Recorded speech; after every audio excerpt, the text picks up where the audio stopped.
Meron akong kilalang isang babae na sobra. Kung magtanong sa kanyang minamahal sa mga bagay na gusto niyang malaman, kung ito ba'y totoo o katang-isip lamang. Selos ba yan o sadyang parang adik na tamang hinalang? Kaya wag kang sumobra sa iyong hinala nang hindi mauwi sa Wala Jack Lloyd Reggae Remix.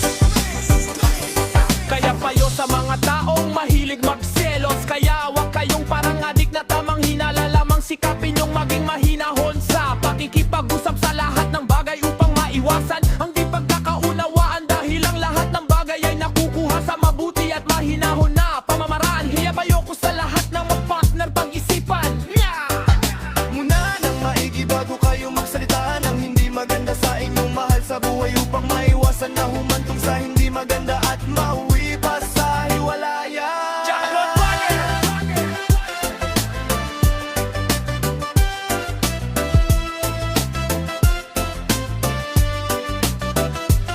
Kaya minsan, dapat pag-isipan nang hindi ka masabiham ng selos ba yan o adik lang na tabang hinala.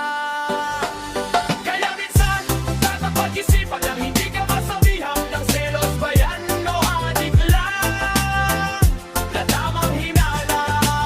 Kaya payo sa mga taong mahilig magselos, kaya wag kayong parang adik na tamang hinala lamang. Sikapin yung maging mahinahon sa pakikipag-usap sa lahat ng bagay upang maiwasan ang di pagkakaunawaan, dahil ang lahat ng bagay ay nakukuha sa mabuti at mahinahon na pamamaraan. Kaya payo ko sa lahat ng mag-partner pag-isipan muna.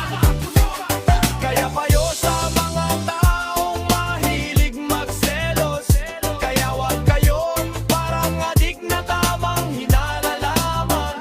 Sikapin yung maging mahinahon sa pakikipag-usap sa lahat ng bagay upang maiwasan.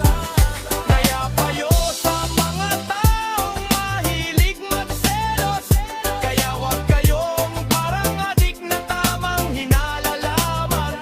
Sikapin yung maging mahinahon sa pakikipag-usap sa lahat ng bagay upang maiwasan.